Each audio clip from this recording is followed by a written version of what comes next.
Dudley and Leola Lovett take loving care of the property they've called home for 38 years. It's not unusual to see them sweeping and picking up debris from the yard, taking pride in their investment.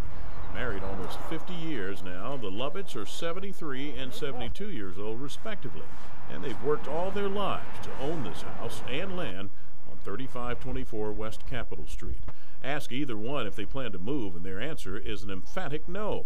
If it get blowed up, I'm going to stay right here. What they don't want to stay is the debris next door, remains of a house that contractors pushed over in May, just before Mother's Day. Before that, it was a burned-out shell for 3 years. And they pushed it down that Friday. They came back that Saturday, finished pushing it, and said they were going to get the truck. And they were coming back, and they never showed back up. Tell me what you've done to try to get this problem fixed. I've called the Mayor's Action Line. I've called the complaint line. I called Home Improvement and Community Improvement. Frank Blonson told me to call somebody, and I called them. They didn't return my call. And Mrs. Stokes told me to call somebody, and they didn't return my call. Even more frustrating for the Lovetts is the abandoned house across the street and the overgrown lot next to it. The house was boarded up, but one of the boards has been removed, and Leola Lovett says prostitutes frequent the place. You can see the property littered with beer cans. Disappointed being this is state capital, and we have to live in this kind of condition. You know, I don't think that's right. I think they ought to clean up the city. I mean, keep it clean, nice and clean. So people won't mind moving in the community if something happened to us and we had to move. They wouldn't mind moving in here. Mrs. Lovett says a woman told her to call 3 on your side. She said, when you call, ask for Howard Ballou. She said, I guarantee you get something done.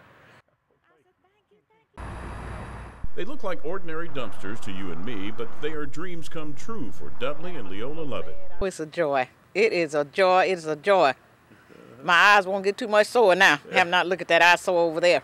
The couple has been living next to this burned-out, then pushed-over house next door on West Capitol Street for 3 years. Despite repeated calls, Leola Lovett says no one was doing anything to help them until she called 3 on your side. Claude Smith, Community Improvement Manager for the City of Jackson, told me the contractor has been contacted and heavy equipment will be on site Tuesday, loading those dumpsters with debris and hauling it away, giving the Lovetts back at least partially the neighborhood they invested in more than 30 years ago. Y'all are great. Y'all the only somebody we can get some help from. But the rest of them, we call them, they never return the call. It's like we're in a third world country. The news is not so good for Marjorie Purnell. I told you about the eyesore next door to her home back in August 2011. It was an overgrown mess back then. Today, take a look. It's even worse. There's a house back there somewhere. Marjorie Purnell says all of her calls have fallen on deaf ears. No one has contacted me nor been by to check on it. Well, recently we were leaving for dinner and a snake ran across my yard. I called animal control. No one ever came. So it's just problems.